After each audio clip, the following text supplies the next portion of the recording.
Eh bien bonjour à tous messieurs dames, bienvenue sur cette nouvelle vidéo. Nous sommes le 6 novembre, donc on est dimanche à l'heure actuelle, voilà, on vient de passer dimanche, il est minuit 38 exactement. Je fais cette vidéo du coup pour la séance de vendredi. Donc vendredi on était le 4 si je dis pas de bêtises, vendredi 4 novembre. Donc du coup, on a eu une séance assez bonne sur le CAC 40. On a fini dans le vert à plus 2,77%, 6416 points. Le Dow Jones à plus 1,26%. Le Nasdaq plus 1,28%. Le DAX plus 2,51%. Le FTSE 100 plus 2,03%. Et l'Unique 225 moins 1,68%. On a eu un pétrole Brent qui est pratiquement monté jusqu'à la barre des $100. On l'a frôlé un peu, bon on a fini à 4,28%, plus 4,28%. Once d'or en net hausse, $1680, c'est pareil, 0,10. Là, une belle augmentation de 2,99%. Un euro USD qui a bien monté, 0,9960. Donc là, plus de 13. L'OAT français qui se tend un peu plus, 2,83. Le 10 ans US, 4,18. Aujourd'hui, alors on a eu des assez bonnes nouvelles, notamment concernant des rumeurs de déconfinement de la Chine. Effectivement, puisque vous savez qu'il y a certaines régions qui sont confinées à cause du Covid. Il y a eu plein de polémiques là-dessus. Il y a des ouvriers qui sont partis en courant dès qu'on a sonné le confinement sur certaines usines. Donc voilà, ça a fait un peu peur. Et puis on va dire que le gouvernement chinois ne peut plus maintenant confiner indéfiniment les employés. Ça fait vraiment baisser les chiffres de tout ce qui est économique, des chiffres économiques de la Chine, mais aussi ça crée des tensions au niveau du coup de grosses entreprises. On pense notamment à Apple qui fabrique énormément de téléphones. D'autres aussi entreprises qui sont énormément impactées. Je pense notamment tout ce qui est automobile, on a tout ce qui est électronique et autres qui sont fabriqués énormément en Chine. Et du coup, si vous confinez les employés, forcément, la machine ne tourne plus. Du coup, les pièces ne sont plus fabriquées, les produits non plus. Donc, cela crée bien évidemment des problèmes. Et on sait que les entreprises sont très friandes d'avoir des rendements assez vite et ne pas avoir de problème d'approvisionnement dans tout ce qui est fabrication et autres. Et donc, du coup, éventuellement prendre la décision de partir si trop de confinement se faisait sentir en Chine et ça baisserait un peu leur puissance économique au niveau chinois. Bon voilà, c'est tout ça, c'est bien évidemment c'est récapitulé très très bref, mais voilà, vous avez à peu près, j'espère, compris le principe que effectivement la Chine ne pourra pas indéfiniment continuer sa politique de zéro Covid. Dans une autre aussi actualité, on a eu notamment l'emploi au niveau des US qui s'est extrêmement bien déroulé. Alors oui et non. Alors je vous explique pourquoi. On a eu en fait une hausse en totalité. Alors justement c'est ça qui est un peu bizarre. On a eu une hausse de chômage, une hausse du chômage. Donc c'est-à-dire qu'on avait, je crois, 3,6% estimés donc par le consensus. On attendait 3,6% et on a eu 3,7%. Donc c'est-à-dire qu'il y a eu plus de chômage qui aurait dû en avoir normalement. Je crois que c'était au mois d'octobre, au mois d'octobre, oui. Là, en fait, donc du coup, l'emploi aurait pu, l'emploi et du coup, il y a plus de chômage au niveau des US. Mais le souci, c'est qu'il y a eu aussi plus d'emplois créés dans le secteur non agricole. Et quand je vous dis beaucoup plus de secteurs qu'on pensait. Qu'on a créé beaucoup plus d'emplois dans le secteur non agricole, c'est vraiment beaucoup plus. On attendait 193 000 par le consensus, on a eu 261 000 emplois quand même. Donc c'est énorme. C'est énorme. Et en fait, c'est ça qui pose problème. Vous savez que la Fed regarde énormément tout ce qui est emploi, chômage pour justement ajuster son tir au niveau du relevé de taux. Là, si en fait il y avait eu une hausse de chômage On aurait pu penser que justement la Fed aurait diminué, hein, bien évidemment, parce qu'elle aurait diminué, parce que voyant que c'est la hausse de taux impactait le chômage, et pour justement éviter qu'on ait une récession, la Fed aurait du coup réduit un peu plus ses taux. Sauf que là, en fait, la Fed a aussi vu qu'il y a eu 261 000 emplois créés dans le secteur non agricole. Au lieu de 193 000. Donc, c'est-à-dire que dans ce secteur-là, il y a quand même vachement d'emplois qui ont été créés, et donc du coup, il y a quand même de la dynamique. Donc, ça pourrait aussi amener la Fed à remonter encore plus ses taux. Bon, tout ça, c'est de la spéculation. Voilà, on ne sait pas trop comment ça va prendre la décision. Après, je vous avoue aussitôt, parce que je vous rappelle que c'est jeudi que la Fed a parlé, jeudi ou mercredi, je ne sais plus. Un peu plus tôt dans la semaine, la Fed avait parlé et elle avait notamment relevé ses taux, et puis elle avait fait une conférence de presse, une intervention de Jérôme Powell d'ailleurs. Voilà, aussitôt avoir les taux de chômage, etc., etc. Je ne pense pas par la suite non plus. Je suis avec un accord parmi tant d'autres, mais je suis en accord avec certaines décisions disant que cette information-là, au niveau du chômage, ne sera pas vraiment pris en compte. On rappelle, hein, cette semaine, cette semaine, oui, début de semaine, il y a eu le relèvement de taux, et puis la discussion de Jérôme Powell, l'intervention de Jérôme Powell. Donc, moi, ça me paraît bien tôt encore pour qu'ils reprennent une décision par la suite pour relever les taux comme ça pour la prochaine fois, quoi. Je pense qu'ils attendront d'autres indicateurs. Mais voilà, ça a été énormément pris en compte. Après, du coup, les investisseurs ont plus été, on va dire, absorbés par le fait qu'il y ait une hausse de chômage, et n'ont pas forcément pris en compte les milliers d'emplois agricoles qui ont été créés, hein. Effectivement, comme vous pouvez le voir, plus 1,26, 1,28, voilà, ça a assez bien pris au niveau des indices américains. Voilà. Au niveau, par contre, des valeurs, au niveau des valeurs, on a Société Générale qui a fait plus de 55, notamment qui a dévoilé ses comptes, donc du coup, qui ont été assez appréciés, notamment soutenus par des activités de trading qui ont eu un bénéfice de la volatilité des marchés. On a eu Téléperformance qui a pris 3,37. Notamment parce qu'elle a enregistré une croissance de 17,2%.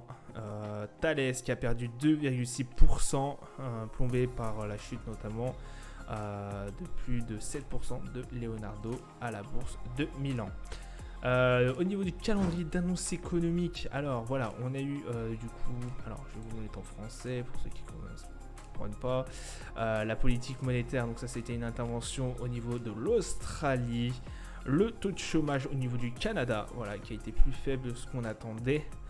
Bonne chose à la fois, mais mauvaise chose pour si la Banque centrale canadienne décide de remonter les taux. Mais je crois qu'elle avait déjà elle avait à peu près fait la même chose que la Fed. J'en suis plus sûr, je regarde pas souvent le Canada, mais ouais, je crois que c'était la même chose. Paiement non agricole, donc ça c'est en fait, donc oui, en anglais c'est un autre prénom, enfin un autre indicateur, mais en gros c'est ce que je vous parlais, la création d'emplois non agricoles, hein. Le taux de chômage du coup qui a été plus fort que ce qu'on attendait, donc c'est ça sur quoi on s'est fixé en fait, sur les marchés se sont fixés, et on a eu le PMI, voilà, le PMI qui est sorti à 14h. On se retrouve du coup sur les marchés financiers. Alors là, on a le Nasdaq du coup qui a clôturé en bonne hausse, on va dire. Alors on a été un peu boosté par la suite, au début par les marchés européens, et puis l'ouverture de Wall Street. Vraiment, c'était vraiment à la grosse hausse. Ça a un peu réduit par la suite. On est quand même à 10 834 points. On reste quand même sur les plus bas, hein. Voilà, on n'avait pas touché ces plus bas depuis un certain moment, depuis le début du mois d'octobre. Donc voilà, on est quand même sur des plus bas au niveau du Nasdaq, notamment à cause de tout ce qui est GAFAM, qui nous ont posé énormément de problèmes. Les résultats n'ont pas été très bons. Je vous en ai parlé pendant un certain moment. Donc voilà. Le Dow Jones qui fait un tout petit peu... non, pas du tout. Pardon, j'étais pas en daily. Ça m'intrigue aussi. On a essayé de casser les 32 476. On n'y est pas arrivé. Justement, voilà, c'était l'ouverture de Wall Street. C'est un peu... avec les marchés financiers européens, on a tenté. Ça n'a pas marché. Du coup, on a été en repli. On est à 32 349. Cette grosse barre des 32 000 et quelques qui tient bien. Donc c'est parfait. Au niveau du RSI, il faut faire attention. Là, on avait vachement augmenté. Là, on était en zone de survente. Bon, au niveau MACD, on est passé en achat, pardon. Là, on est en zone de surachat, pardon. J'ai du mal. Le DAX qui a fait une très très belle performance, on peut dire, parce que ça a été vraiment énorme. 13 491. On a cassé cette barre des 13 431. À voir par la suite si on va avec le gap de lundi, on va tenir cette barre, ou si ça va partir un peu en correction. Bon, on est reparti, on va commencer à taper la zone de surachat, pareil, au niveau du MACD, on est bien. Le DAX qui fait quand même une belle reprise là, hein. Une belle reprise. On n'avait pas touché ces points là depuis environ septembre, hein, donc milieu septembre. Donc c'est vraiment assez intéressant hein, quand même de voir le DAX en pleine forme comme ça. Le CAC, alors le CAC, j'avais vu certains commentaires qui disaient qu'on n'atteindrait pas les 6005, 6004 avant au moins décembre. Alors, faut jamais prévoir, on n'a jamais une boule de cristal. Le RSI, vous voyez, bon, il est aussi en très bonne forme. MACD, c'est pareil, 6429 points. Et oui, ça a été boosté notamment par l'annonce de la Chine, comme je vous l'avais dit.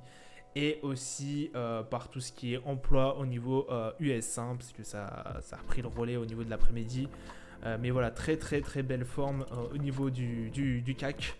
On n'est pas arrivé, on a cassé vraiment les plus hauts. Vous regardez, même septembre, quand on avait eu le rebond de septembre, on n'était pas aussi haut, hein. Là, il faut remonter jusqu'à août pour avoir un niveau pareil, hein. On était exactement milieu août, hein, entre le 22 et le 24. Donc ouais, c'est vraiment super intéressant de revoir un peu les 6004, peut-être taper les 6005, 6006. On va pas quand même voilà, on va pas se monter le bourrichon, hein, j'ai envie de vous dire. Mais effectivement, 6004, 6005, ouais, ça paraît atteignable à l'heure actuelle. Est-ce qu'on l'aurait peut-être pas avant. Ouais, ça pourrait être cherché, oui, effectivement, décembre, ouais. Bon, faut quand même qu'on maintienne cette barre de 6004, 6003. Ouais, ça serait déjà pas mal si on arrive à tenir cette barre pendant toute cette semaine. Le S&P, petite forme, je trouve, 3763. On n'est pas non plus sur les plus bas, mais on n'a pas fait non plus l'unanimité, j'ai envie de vous dire, auprès des investisseurs. Là, on vient de casser quand même la quatrième journée de séance de baisse, pardon. Oui, quatrième journée de baisse consécutive. Avec cette séance de vendredi, du coup, on a cassé ce rythme. Mais on avait quand même pas mal pricé, hein. On a quand même vachement vendu. D'ailleurs, le MACD n'indique pas qu'on est passé en zone d'achat. Là, c'est pareil au niveau du RSI, c'est tendancieux, c'est assez compliqué. Là le S&P 500, c'est voilà, c'est à prendre avec des pincettes, faire très très attention quand même à ce qu'on met dessus. Le Brent, alors lui, voilà. On a fini la séance à 97 $ et quelques sur la plateforme que je vous ai montré. Bon, là, ici, sur MT4, avec mon broker, on était à plus de 100 $. Donc voilà, là, le baril de Brent, 100,46, voilà, là, vous avez vu, ça a pété direct, hein. De toute façon, les indices étaient en forte hausse au niveau de l'Europe. Bon, ce qui a énormément plu évidemment au niveau du pétrole. Donc ce baril, hélas, qu'on n'a pas revu aussi haut depuis un certain moment, hein, quand même. Depuis août, milieu août, 100,46 $. Donc voilà, grosse hausse. Bien évidemment, on est repassé les informations en surachat au niveau du RSI, le MACD en hausse aussi, bien évidemment. Au niveau de l'or, c'est la même chose, hein. C'est la même chose. Alors là, c'est encore pire, si vous voulez. regardez la taille de cette bougie, 1681 $ le 11 d'or. C'est pratiquement, alors je veux dire c'est du jamais vu, si c'est du déjà vu, mais regardez, même là quand vous aviez ces bougies là sont quand même énormes, mais de cette taille là il y en a vraiment très très peu, hein. Regardez, waouh, ça commence à donner des frissons. Là vous en avez une le 10 février parce que là ça commençait à être la guerre en Ukraine et tout, mais avoir une bougie telle quelle, mais là c'est un gros bâton quoi, hein. C'est un truc de fou. Donc l'or en forte hausse, là je vous avoue que si vous avez mis un peu d'or, c'était jackpot là, hein. En achat d'or, la journée était bonne, hein. Ouais, donc c'est assez hallucinant. Surtout qu'on était aux environs des 1630, 1625 et quelques. Je pensais qu'on allait redescendre, taper cette barre justement. Alors on l'avait déjà tapé, hein, effectivement, vous allez me le dire, la séance précédente on l'avait tapé, elle avait fait une grosse résistance, on voit que ça résiste beaucoup, cette barre des 1619 et quelques points, parce que effectivement là on a des mèches, ça tape, mais ça ne break pas.